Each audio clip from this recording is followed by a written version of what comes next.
Ladies and gentlemen, boys and girls, it's time. It's a Thursday. It's 7:02 p.m. EST, and you know what that means. It's time for another installment of Free Refill, episode 29 coming at you. We've got our classic hour of philanthropy, of philosophy, and of Philip White. We got some good stuff today. Tonight, of course, one of the best Week 16s I think we have seen in a long time. I mean, look, Rams, Seahawks on Thursday. Tonight at 8:15 p.m. EST. Packers and Bears at 8:20 on Saturday. That's going to be all combined with all the college football that's going to be going on. Not to mention Bucks, Panthers for the control of the NFC South. We got Jags, Broncos. That's the 1 versus the 3 seed right there. Then we would have Steelers, Lions. Lions fighting for their playoff lives. Steelers looking to keep hold of the AFC North. Patriots at Baltimore. Baltimore's trying to fight their way into the playoffs. New England's still trying for a 1 seed. And to round it out, Colts fighting for their lives at home on Monday night. San Francisco Niners. Chargers, Cowboys as well as another good one. We've got a lot of good football this week, as we always do. 3 weeks remain in the regular season, and we've got only so much time to go. So I'm excited. I think y'all are going to be very excited. What a game tonight. That's what we got to start with. We're going to be talking about tonight. Seattle Seahawks are now hosting the LA Rams. We've already seen this contest earlier in the year. Sam Darnold struggled in it through 4 crushing, brutal interceptions. And the Rams went on to win by, I believe 21-19. So how will Sam Darnold step up in his match versus the LA Rams tonight? We're going to get into all that. I'm going to be ranking the games as I do. And let's start first. We got to talk Seahawks-Rams. That's the big one tonight. We'll be getting into that right at the top of the show. Then we'll be getting into a little bit of the college playoff preview, discussing what we're going to be seeing there. We've got it's JMU versus Oregon, Tulane versus Ole Miss. It's definitely going to be interesting. I know there's a lot of people who say they shouldn't be in. You know what? We're about to find out if they deserve to be in or not. I'll tell you one thing. I will remain adamant that Notre Dame should just suck it up and join a conference, and should also suck it up and play a bowl game. But that is what it is. It's too late to talk about it now. It is all wrapped up. It's going to be a big week, a huge week for a lot of playoff postseason permutations that we're going to get into. But for right now, we got to talk tonight's game between the Seattle Seahawks and the Los Angeles Rams. Joining me, of course, in the box of shame is the recently benched Tua Tagovailoa. He is not just benched, he is the third-string emergency quarterback behind both rookie Quinn Ewers and veteran. Veteran seems like a strong word to use with him. I guess backup QB Zach Wilson. It's been a bit massive fall from grace for the former 5th overall pick of the Miami Dolphins. Is definitely, when you consider the looks of all the rest of that quarterback class, from Burrow to Jordan Love to Jalen Hurts to Justin Herbert, Tua is by far just completely struggling, currently sitting as the 5th best quarterback in that class, and currently not really quite even a top 30 quarterback with the way he has played. He has significantly underperformed for the Miami Dolphins this year, and that is why he is sitting on the bench and also sitting here tonight in the box of shame. We'll be talking about him. Well, they'll be gearing up to host the Cincinnati Bengals this week, so that could be a high-scoring affair if Quinn Ewers can somehow get it to his playmaker. Tonight probably is the best Thursday night football matchup we have seen maybe ever. Thursday night football is I don't know how new it is. I know it's been around for this century, but it's still a fairly new concept. It's not it has been around for hundreds, 50 years or anything like that. Thursday night football, man, it's going to be interesting for the Seattle Seahawks. It's a huge game for Seattle. If they can win tonight, of course, they would clinch themselves a playoff berth. They also do clinch if the Steelers are able to beat the Lions. But if they can wrap it up here tonight, I think that would be the biggest thing for them to get that playoff win. And not just to get that playoff win, to have an opportunity to try and get that 1 seed and snatch it away from the LA Rams. I mean, right now the Rams sit there at 11-3, but if Seattle can get a win tonight, which again, that's all they need. They just need a win tonight to get their playoff hopes in. For the Rams, if they get a win, that's a huge boost to their odds of winning the division. There's a huge boost to their odds of getting the 1 seed, as we know the Rams already clinched last week. But a win here for Seattle would be immense. It would certainly shake up the standings in the NFC. It would certainly switch it up for sure. Seeing Sam Darnold and the Seattle Seahawks somehow as the 1 seed would certainly shock a lot of people.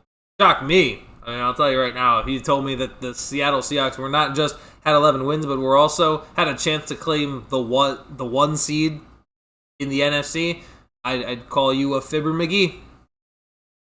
But with this win, if they can get this win, and I think they very much can. They went into LA, they played it incredibly close. Sam Darnold threw 4 interceptions in that game and still put his team in positions to win. Like, that's kind of crazy. You don't usually hear that about a quarterback who does turn it over that much in a game and still puts his team in position to win at the very end.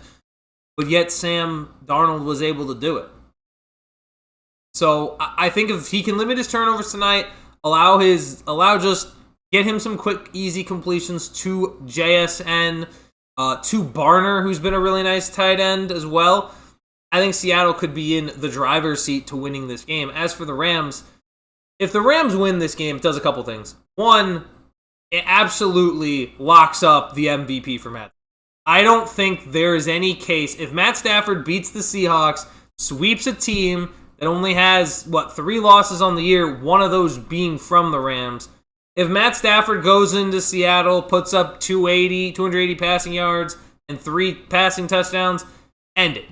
He is the MVP, and I know people want to say Drake Maye, but by comparison, the gauntlet that Matt Stafford has had to play, considering the strength of that division as well, with the way Seattle and San Francisco are playing, I think if Matt Stafford and the Rams were able to get a win tonight on the road in Seattle, across in the Pacific Northwest, I believe that would end it, and that would lock the door on any discussion on MVP. Nobody is able to really enter that conversation. Matt Stafford is one. Everyone starts fighting for second place at that point. I understand the Drake Maye hype is real. I believe he's going to be a great quarterback for years, unfortunately, which means I have to watch New England be good again. But this year, it is not. I would not put him there. And I think also, if Stafford wins the MVP this year, I think it not just solidifies his legacy as a player, I think it solidifies his potential Hall of Fame legacy, which has been controversial for a lot of people. A lot of individuals have not felt that Matt Stafford should be an MVP, or really not MVP, but just a Hall of Fame player because his accolades aren't there. But the reality is Stafford is up there with some of the best quarterbacks of all time in terms of his numbers. He may not have the Pro Bowls, but if he has an MVP and a Super Bowl win and combines the two, combined with his all-time numbers, being a part of some of the best wide receiver seasons ever, Stafford's a Hall of Famer. Guaranteed. You cannot argue against it if he wins the MVP. We have Tua Tagovailoa in the building himself. What is up, Tua? How are we doing? Tua is saying here. Let me get you a round of applause for showing up. Actually, Tua, look at that. Well done. Tua says, "I am a man of God, and I will not curse. I will not yell. But box of shame. I'm a player, not a play caller. My physical health was put on the line for my team and my job. I came back for the love of the game and my teammates. You want box of shame? Put every NFL doctor in who encourages us to get drugged up and back on the field." Listen, Tua, say what you want. You can talk about, trying to play, trying to get back on the field, but I will tell you right now, to be benched behind Quinn Ewers is one thing. To be benched behind Zach Wilson is a whole nother thing. And by the way, interesting side note about this. Zach Wilson commented on, I believe Zach Wilson had some comments about, oh man, like I'm only the backup now? I'm not starting? Let me double check, because I may have been just like a meme post, so I might just be capping there. But I mean, it was very much. That's just insane. Let me go ahead and pull it up real quick. I gotta see it. I gotta re-see it just to believe it. Yeah, maybe it was. It was not being named quarterback one. Zach Wilson is frustrated. Says he is frustrated and confused as to why he wasn't named the Dolphins starting quarterback.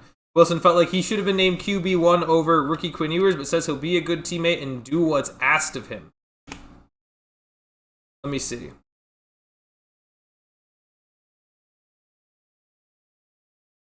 Oh, okay. Never mind.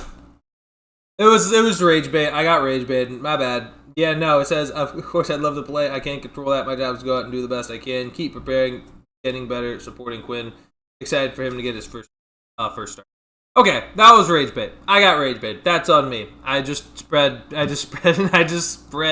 false news. No, but listen. I will say, I think it makes sense for them to start Quinn Ewers over Zach Wilson in that scenario anyway, but we'll get into that when we talk Bengals and Dolphins. Bengals, Dolphins. I gotta talk about Bengals, Dolphins. Are you kidding me? You're gonna make me talk about Bengals and Dolphins? Get out of here with that. Two eliminated teams fighting for 11th place in the AFC. What are we even doing? Zach Wilson is a heathen whose fornication with friends' mothers is unacceptable. That is true. I'll give you that too. That fornication with some mobs is just some crazy work that Zachary does off the field. I will get back into but for tonight, talking about the Seahawks and the Rams. I'm very excited for this. I'm very excited for this. This is going to be one of, I think, an incredible game between a quarterback that has completely revived his career and another quarterback who's not revived his career per se, but completely flipped the narrative on who he was. I think if you ask people what they thought about Matthew Stafford pre-Rams trade, I mean, even that trade before, there was a lot of, that seems like a lot to pay for Matthew Stafford, a guy who's never won a playoff game. And yeah, now he's just a Super Bowl champion and a likely MVP. So I'm interested to see what happens. I hope he gets it. I feel like if Drake Maye gets it, it's one of the weakest MVPs we would have seen, honestly, of all time. Like, I think it's even weaker than, like, who had, like, a really... There are some weak... Like, I think it's weaker than, like, 2023 Lamar. Like, Lamar's 2023 MVP campaign felt so weak when I feel like it should have been CMC. It should have been Christian McCaffrey, in my humble opinion. It is what it is at this point. I'm interested to keep the chains rolling as we go. So, in terms of where this game will place tonight, in terms of is it a game of the week, is it a secondary banger? I really listen. There are some very good games coming up. I'm gonna go ahead and say that this is going to be not quite the game of the week, but it is a great. It has its arguments, but I think it's going to go into the just below because I think there are some better. There's one better game that I'm more interested coming up. I'm very excited to discuss another matchup that is on here. If I had to pick who wins tonight, I'm going to be honest. I know how hard it is for teams to sweep in the league, so it really makes me feel like I want to pick it really makes me want to lean Seattle for that reason, but I am going to go with the Rams. I think Matthew Stafford cements his MVP case tonight. That is my case for what I believe will happen, but that is... Jay has arrived. Jay is in the chat, ladies and gentlemen. Let's give Jay a round of applause pulling up. Thank you. Thank you. Jay says Giants versus Minnesota should have been flexed to Thursday night football since these primetime games, like the Fast and Furious franchise after two lackluster primetime games have been Tokyo Drift levels. That is fair. Usually the Thursday night football games are not well scheduled. I remember for the longest time it was always like Jags Titans.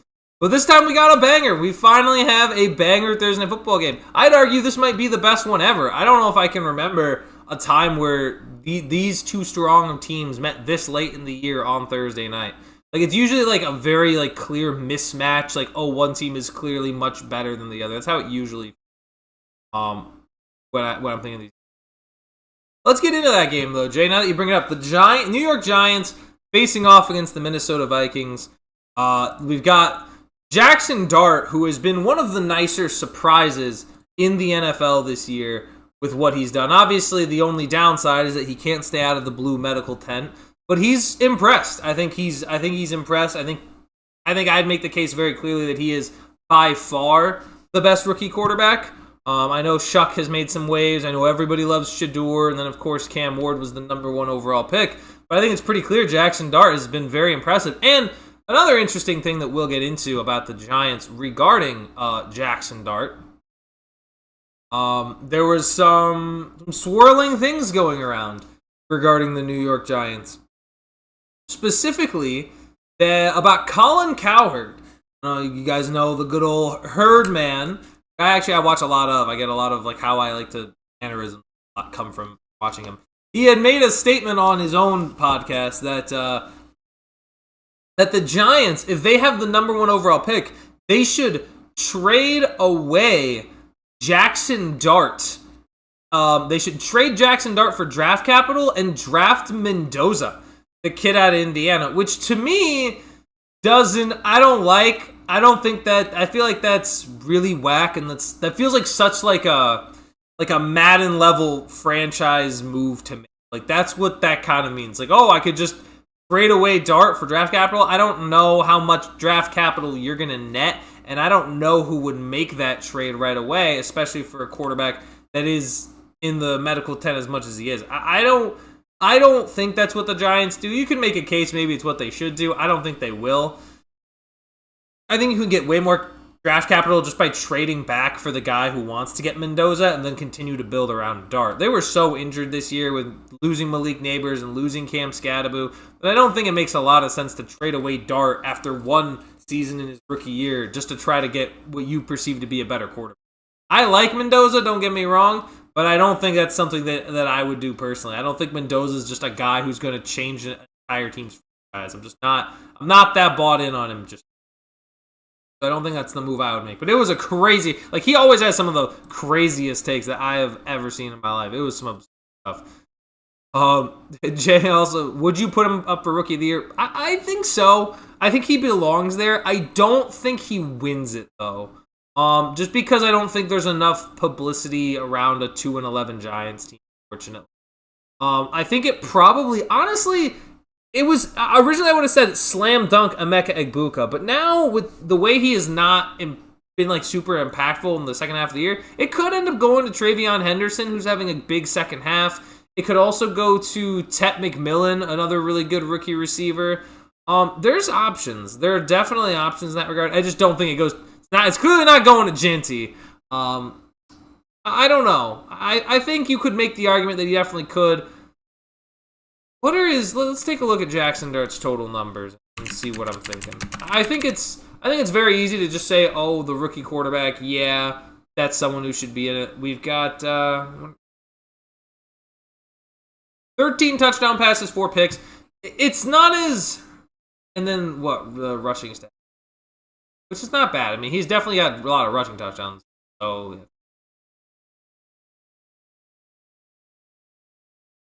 it is 20 total touchdowns to 4 interceptions. I think there's a case to be made for it. Let's see who the favorite is right now on betting odds.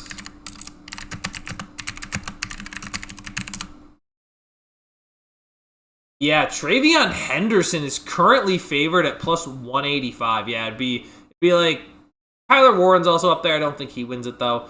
I would make an argument you give it to Dart. I could definitely see that. Gosh, I could definitely see Dart being the one to win it. I'm shocked Travion Henderson. I know he has had like a great second half of the year, but I mean, I guess to be fair, I don't think anyone has had, at least this season, like a dominant overall season. 20th in yards, not bad. I mean, there were a lot of running backs too that were just up there in rushing yards too, along with 5.4 yards per carry. I understand it's the favorite. I think I would give it to Dart though, considering the struggles of the organization and the fact that I think he's good enough. I think with 20 touchdowns, 4 picks, that's tough to ask for. 20 total touchdowns with 4 interceptions, that's tough for any quarterback. I think the Giants also, if they had not blown as many late leads, I think he'd also be in it there as well. So I personally would give it to Dart. I just don't think he wins it. I think it's going to either be Henderson, McMillan. I don't think Igbuka fell off in the second. Unless Igbuka has a crazy last 3 games, then it could be. Listen, we weren't watching Sports Nation for Colin. It was very true. Very true. Nobody really watched. I mean, listen, I have a lot of Colin because I kind of love seeing some of his takes that aren't like. Sometimes I think he's very level-headed, but it's so weird because he feels level-headed, and then sometimes he'll say some of the most wild stuff, and I'm like, but he'll say it so calm and like almost of us like he's having like a whiskey like while he's like he just seems so relaxed. But I'm like, you're not making sense, brother. Like, come on, let's figure this out. Sometimes it's just off the wall stuff. But for that game, for the Giants, I think it would probably be Dart. Although I could see a scenario where, probably the likely scenario, but I think it should be.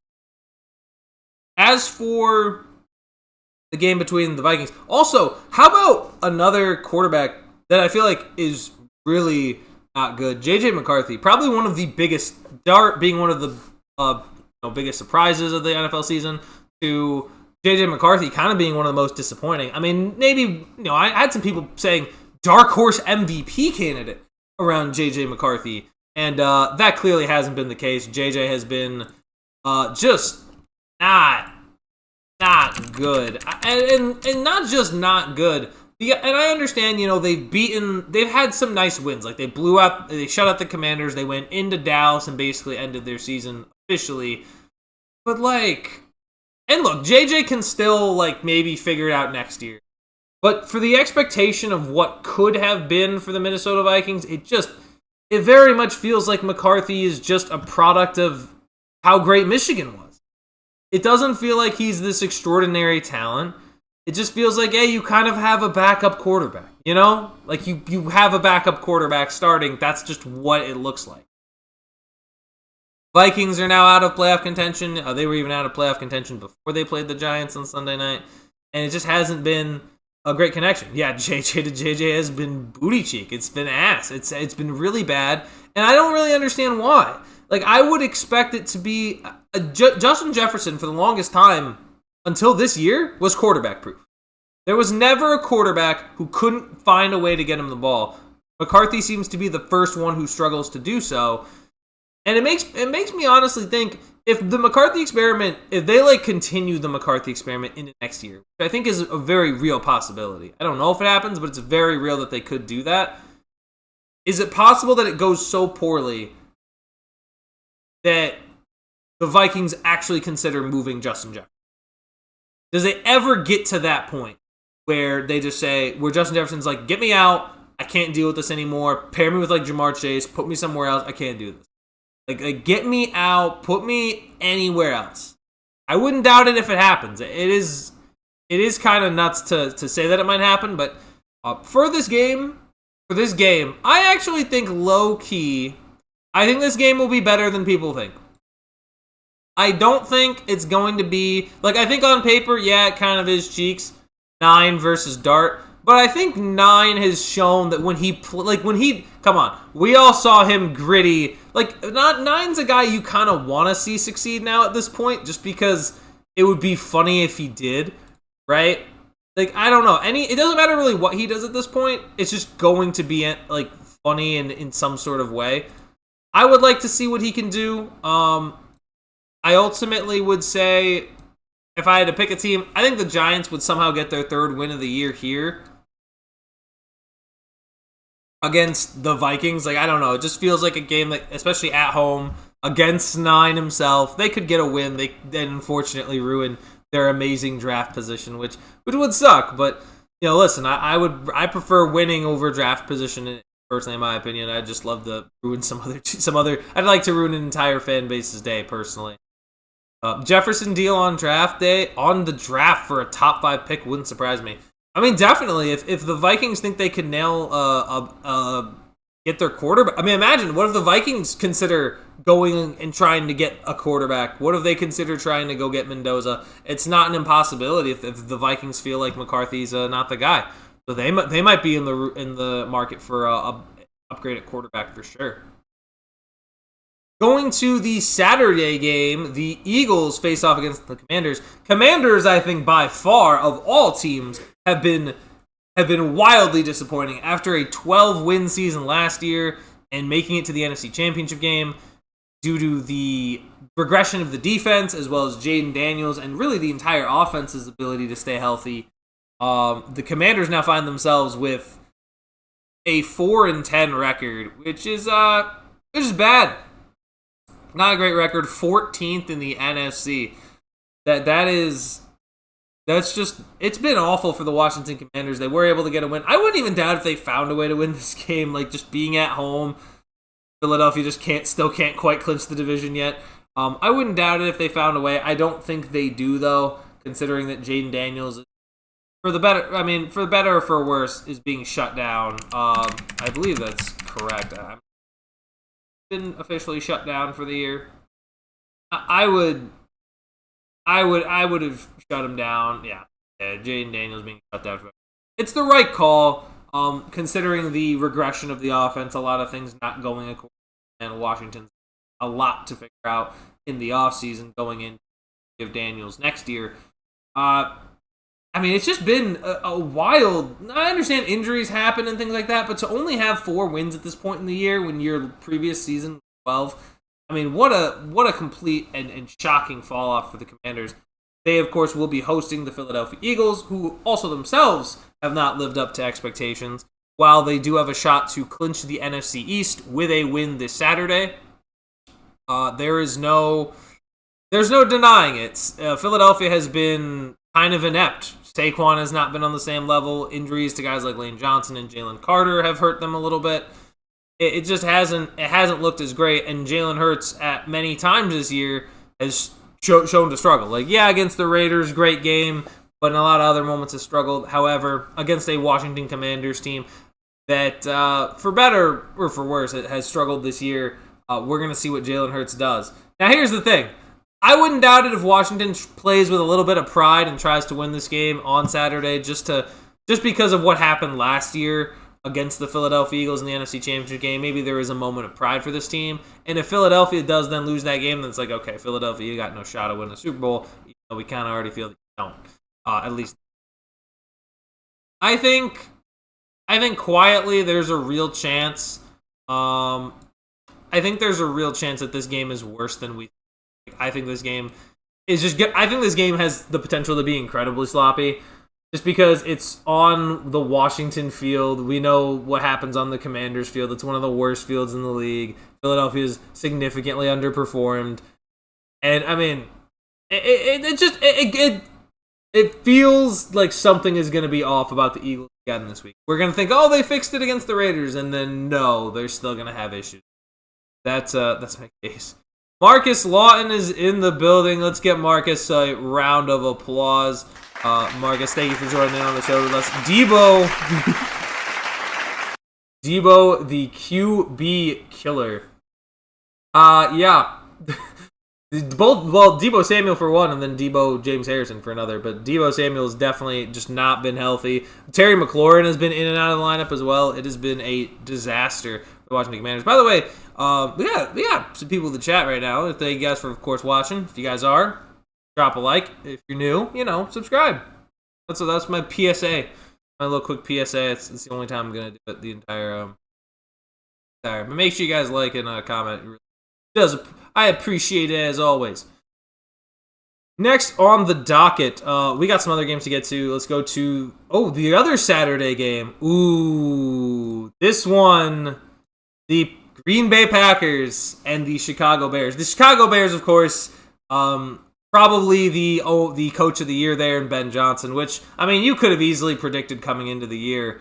But my goodness, the change in Chicago. Chicago is finally feels like a team not only that's good offensively, not only that is forcing a lot of turnovers defensively, but as a team you can trust to go on a little bit of a run. Maybe not win the Super Bowl, but certainly make an appearance in the NFC Championship game, no doubt.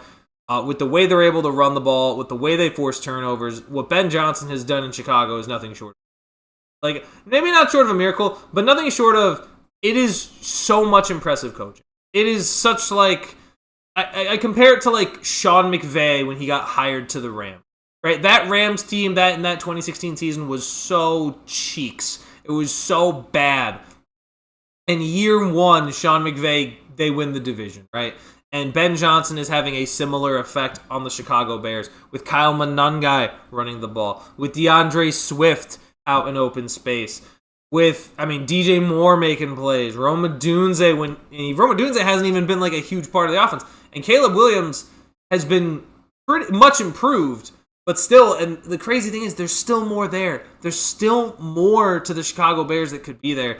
They just whooped Cleveland last week. They are now hosting the Green Bay Packers after losing to them a couple weeks ago. Now the Green Bay Packers, unfortunately for them, they have been a little ravaged by injury. The second Jaden Reed returns, you've got Micah Parsons going down with a significant ACL injury. You had Tucker Kraft tear his ACL earlier this year. It has not been good for the Green Bay Packers. It has been... it's unfortunate because it feels like they could really make a run this year. They feel they went into Denver. They gave Denver a run for their money. They couldn't quite close the deal. Now they're going to be down their best defensive player for the rest of the season.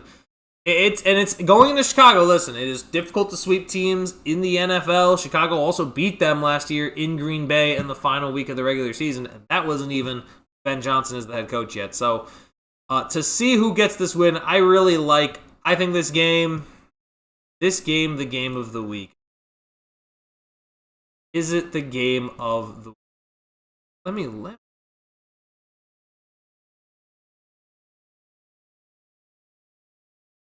Oh, you know what?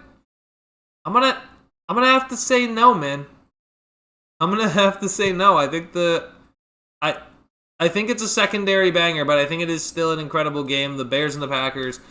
For the first time ever, this rivalry's been good in my lifetime. Like, I know there was the 2010 NFC Championship game. I don't count that. I don't count Caleb Haney playing in that game. Very exciting. Like, listen, I just don't. I don't get excited and hyped about this rivalry. I think this is the first season I've ever truly been excited and hyped about this rivalry from someone who's outside the organization, giving perspective there. It's kind of nuts, but I mean that's where I've been. That's where I'm at. I would definitely say it's been an impressive season for Chicago. Marcus, surprised that LGBTQ ABCDFGH JKLMNOP hasn't rallied around the Bears as the own. I mean, it is in the name. That's crazy, man. That's a wild one.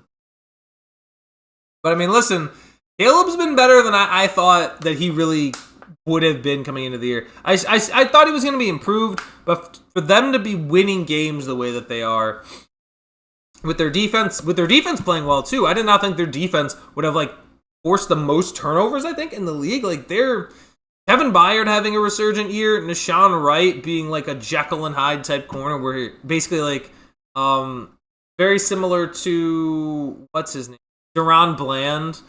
Dallas having all those interceptions. I mean, Bland at least scored touchdowns, but Nashawn Wright has been getting a lot of picks this year. Good for the Bears, man. Finally excited to see them healthy and fun. I got Chicago winning that one, too. At home, Packers down on Micah Parsons. I think it's going to be very difficult to combat the Chicago Bears on the road on that Saturday game. I think that's probably the biggest game for Chicago since that NFC Championship game. This is going to be a good one for them. Moving it along to finally we get back onto the 1 o'clock games. Chargers and Cowboys. This is gonna be a good one too. I will say the Chargers have been impressive, considering that Jay saying he definitely made the jump on like some second year QBs. Yeah, there have been some second. Not looking at you, 9. Looking at you, Michael Penis. Come on, guys, step it up. Unbelievable. Let's get back into this. Let's lock in. The Chargers and the Cowboys. So for these two teams, for looking at the Chargers, I'm honestly impressed. I think the Chargers have actually surprised me because I feel like Justin Herbert, he hasn't maybe been having the flashiest numbers type of a season, but like for example, what he did on Monday Night Football was super impressive. Now they just knocked the Chiefs out of the playoffs. Now they're gonna get to go to Dallas. I think they've been very impressive considering their offensive line. I believe they can also clinch a playoff spot this week. I think a couple things have to happen. I think they need to win. And I think they need like Indy and Houston to lose. Like Indy's really in a tough spot from my understanding. I think if the Colts really can't afford to lose to San Francisco. If they lose, their playoff chances drop to like 6%. Right, so they really can't afford to lose, especially if Houston beats the Raiders.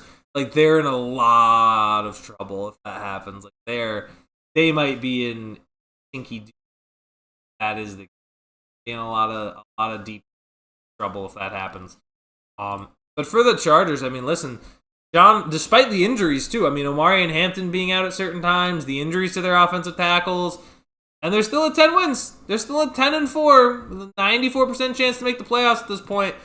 I gotta hand it to John Harbaugh and Justin Herbert. If Man is looking less like If Man, and then he might look like If Man come playoff time. But listen, he doesn't look like If Man right now. He looks like Him Man for a little bit. I mean, it's not going that poorly right now. I kind of, and as for Dallas, listen, I didn't think Dallas was even going to have 7 wins, to be honest, coming into the year. What Brian Schottenheimer has done, he's not the best coach. I think he's average, but I think he was way better than I thought he would be. George Pickens having a phenomenal year is a prime example of that.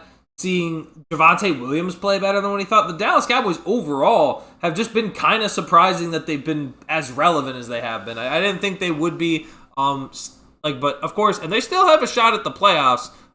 They have a less than 1% chance, and they'd have to win out and probably have some things go their way. Like they basically need to lose out, but they've been better than I would have expected coming into the year. And honestly, I think this game is going to be another good one. I think a good team generally going to Dallas, I expect to be a fun game to watch because I either get to see Dallas lose, and usually it's a high-scoring game, so it's pretty fun.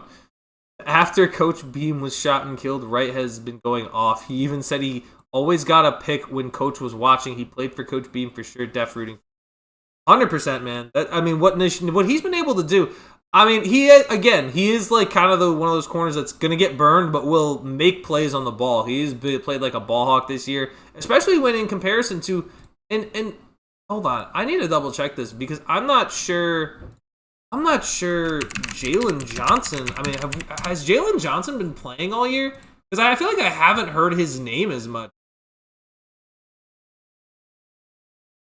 No, he's been playing, huh? I guess he just hasn't maybe been targeted as much. He's only got 1 pick on the year.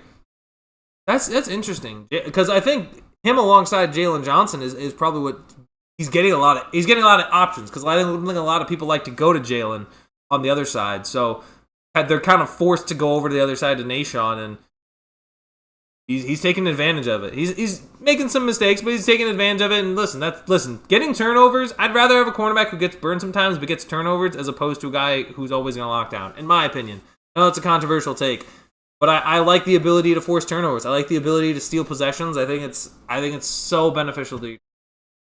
I like my ball hawks. What can I say? If you can be both a lockdown and a ball hawk, then that's the perfect formula. But if I had to pick, I need a ball hawk on my team.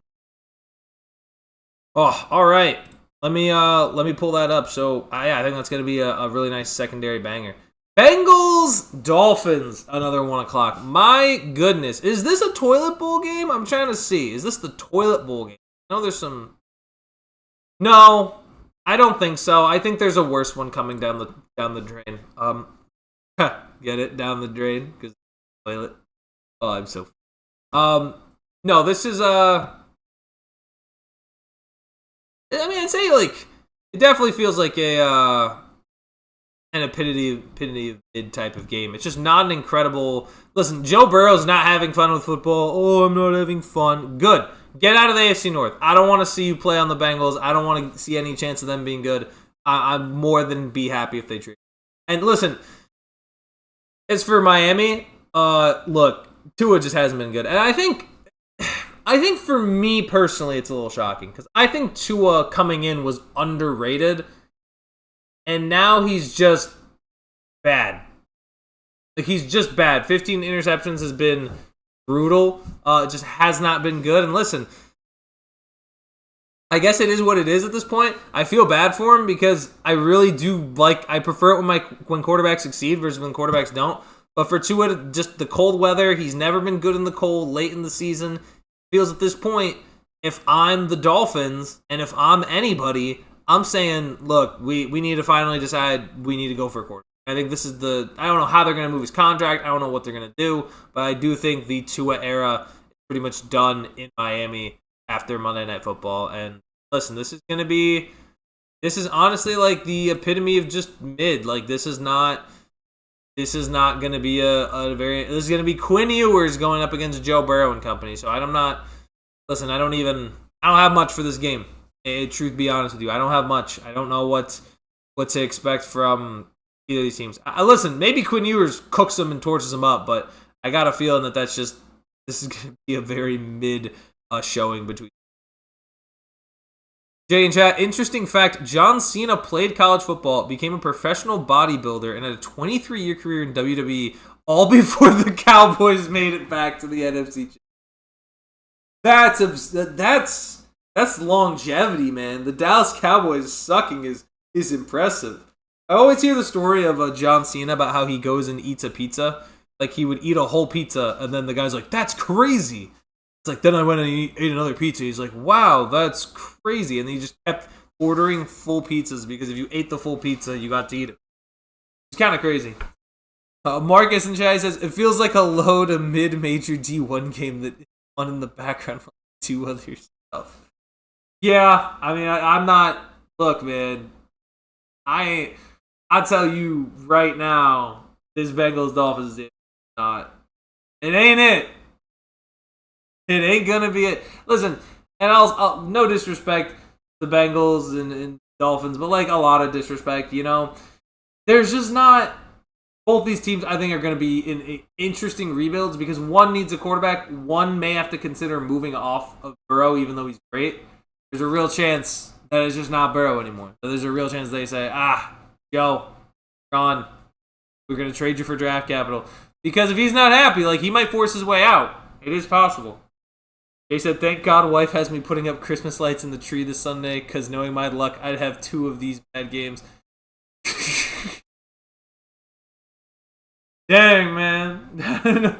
Oh, that was when he was trained to be a bodybuilder. Then the owner was like, dude, if you want 2 slices, I will give you 2 for free. Yeah, that's what I was saying. Like, he was like, dude, if you want a free slice, just you could say you can have a free slice. That was that's was all I was saying. Because he would just down a whole pizza because they offered. Like, these days, though, you can't offer, like, a free finish the pizza, get it free challenge. You can't do that because everybody just eats now. Everybody's just going off on eating pizza. Like, I would do that. That's what I do. I order a whole pizza and just eat it for free. All right, back to work. That'd be my lunch every day. Next up on the list after Bengals Dolphins, which is gonna be mid. Bucks Panthers.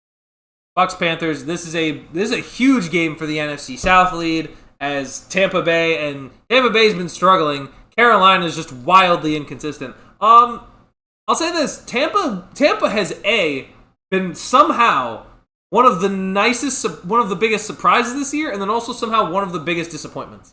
Like, how do you start 5-1 and now you're 7-7 trying to beat the Panthers for the NFC South lead? And for Carolina, how do you beat the Rams and then turn around and lose to New Orleans? What?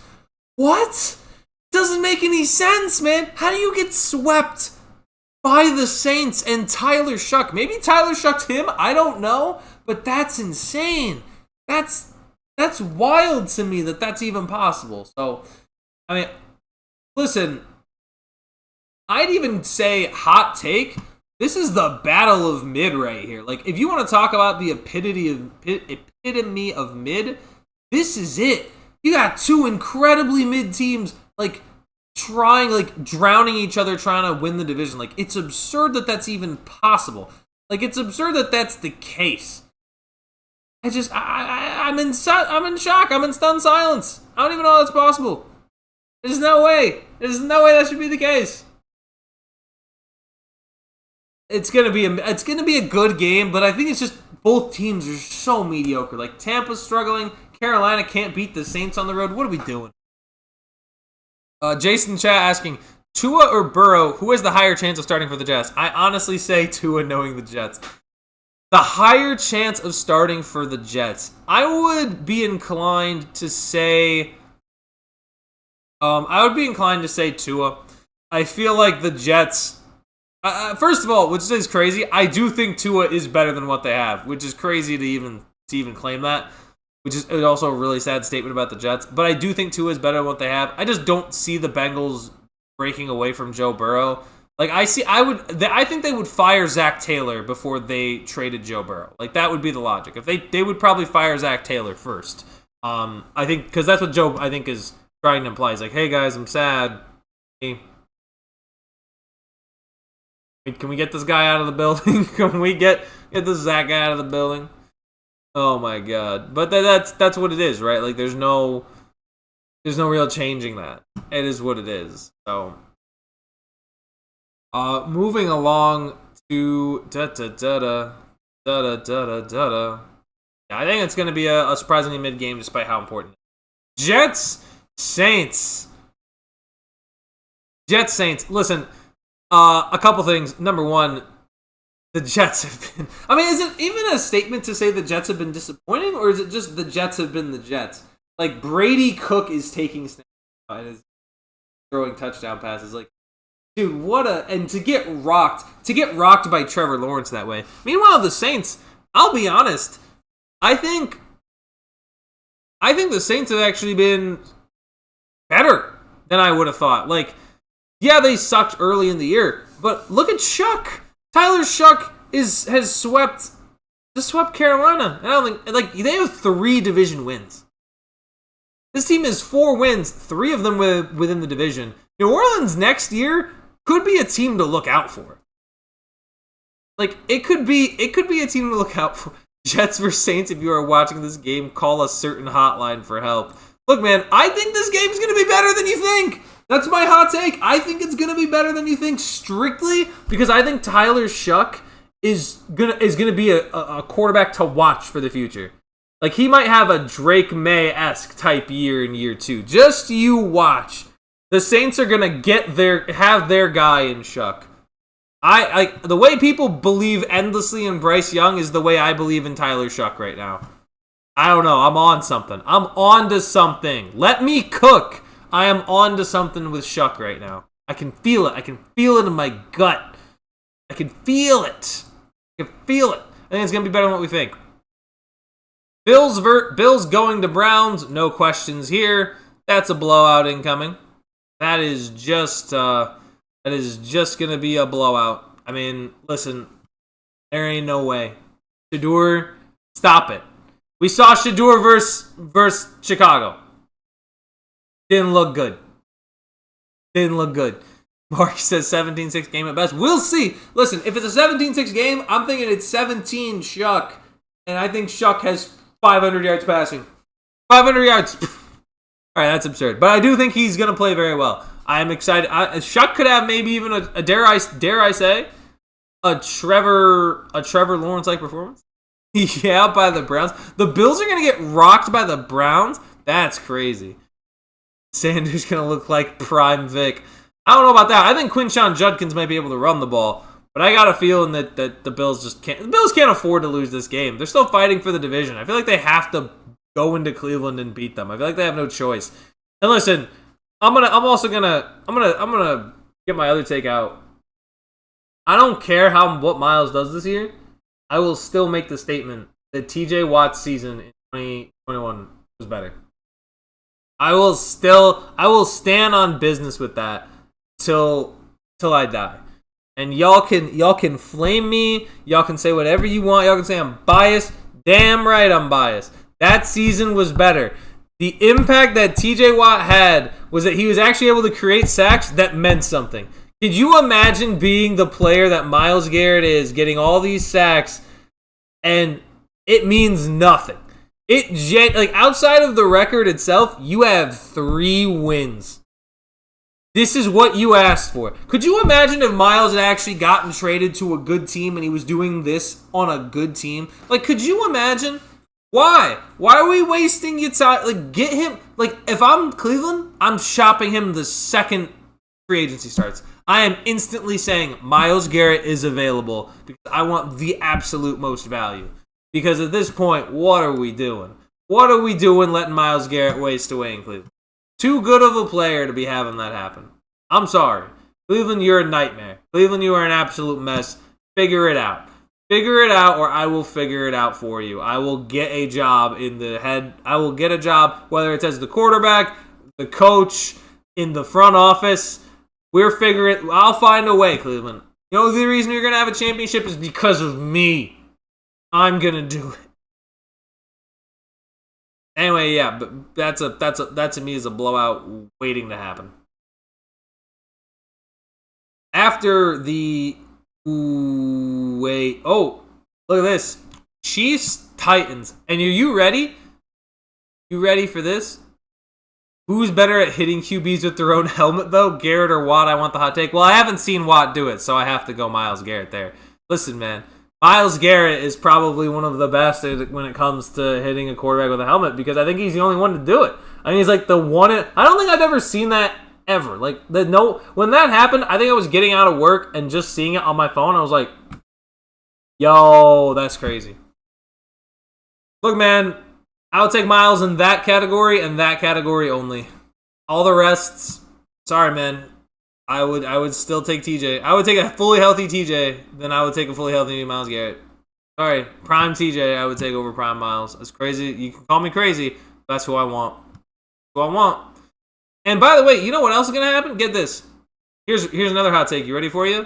The Chiefs are going to go to Tennessee, and they're going to get blown out. They are going to get blown out by Cam Ward and the Titans. Cam Ward and the Titans are going to play Gardner Minshew and the Chiefs. They're going to blow them out. And listen, Kansas City, I'm sorry, but it's over. It's done. It's so cooked. You're sending out Gardner Minshew. Travis Kelce is 3 games away from retirement. This team needs a full reset in the offseason after what I witnessed versus the Chargers, and I think we're going to see it play out. We're going to see the struggles of this team against the Tennessee Titans. It's going to be bad. I have a feeling that Cam Ward is going to do a number on this Chiefs team. I think this is going to be the official Cam Ward breakout game. Quote me now. I think that's what's going to happen. I think Kansas City's finally going to realize, dang, we suck. And there it is. And it's going to be the Tennessee Titans. It's going to be the Tennessee Titans letting Kansas City know who's the boss. Moving on to the banger of the week, ladies and gentlemen. And I am shocked that I would have ever said this coming into the year, but it is Jaguars-Broncos. Trevor Lawrence is coming off a 6-touchdown performance. Bo Nix and the Denver Broncos are coming off a massive win against the Green Bay Packers. It's going to happen. This is going to be Trevor Lawrence versus Bo Nix, baby. You never thought you would have seen it, but you're seeing it now, and it's gonna make you cry tears of joy. It's going to make you cry tears of joy when Trevor... Listen, I'm going to give Trevor Lawrence a lot of credit. If you had told me coming into the year that Brian Thomas Jr.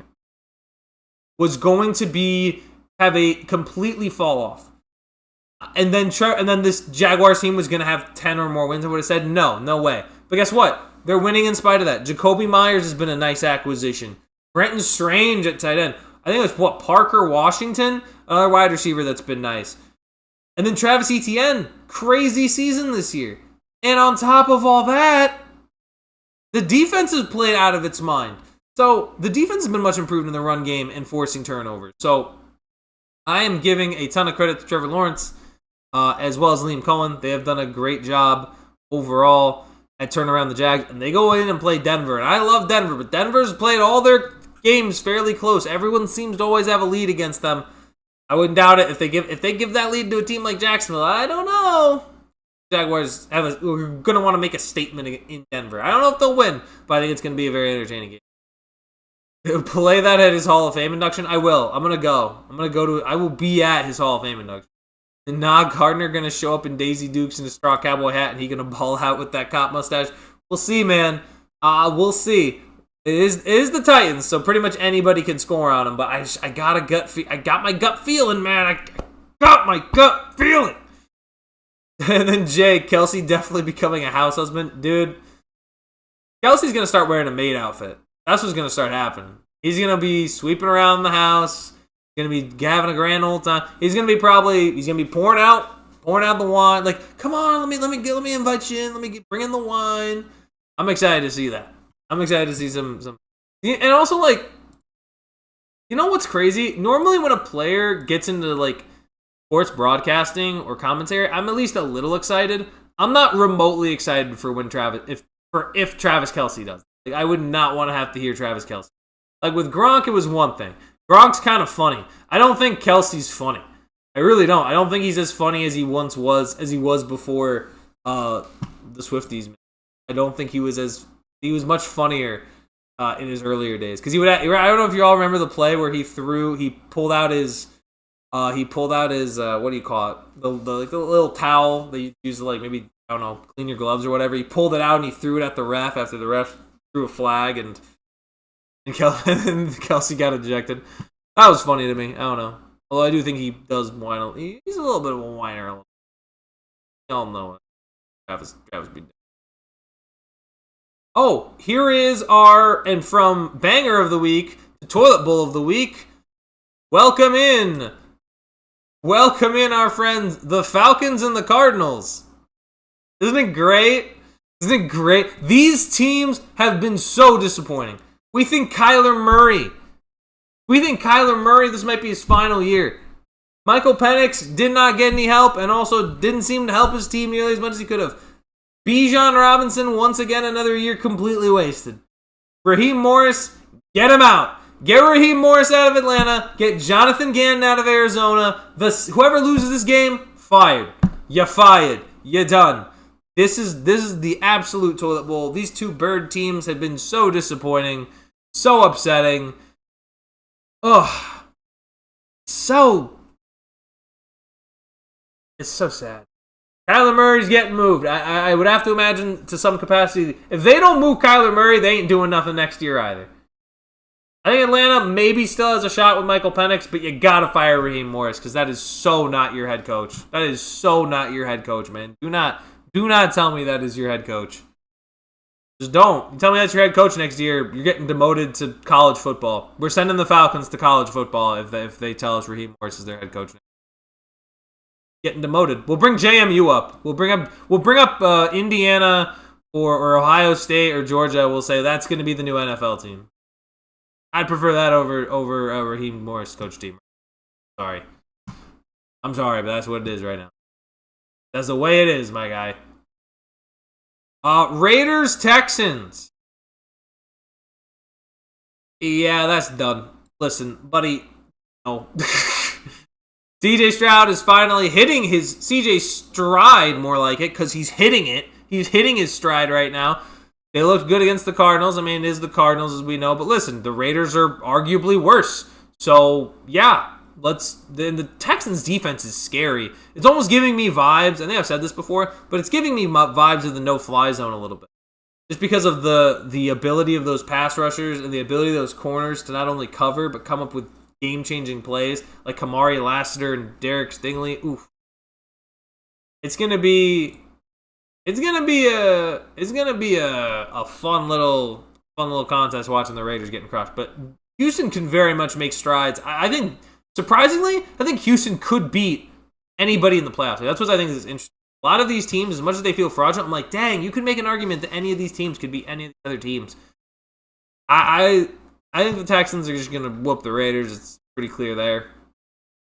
Steelers, Lions. Lions at Steelers, that's going to be a banger. I mean, come on, dude. We're going to have Jared Goff versus Aaron Rodgers. Aaron Rodgers looked like he hit a little bit of his stride on Monday night against the Dolphins. Now, a short road trip to Detroit doesn't necessarily help matters. But listen, I don't know. I'd be excited. I'd like to see what the Steelers are capable of against the Detroit Lions. I'd like to see what that defense can do against Jahmyr Gibbs and company. And there's only one way to find out. There's only one way to find out. Is to see if they can do it.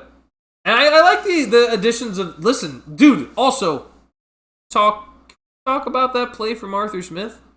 The toss to the tight end, Jonnu Smith. This man is insane. He runs some of the weirdest, honestly, in my opinion, kind of dumb, stupid plays, and yet, like, it worked.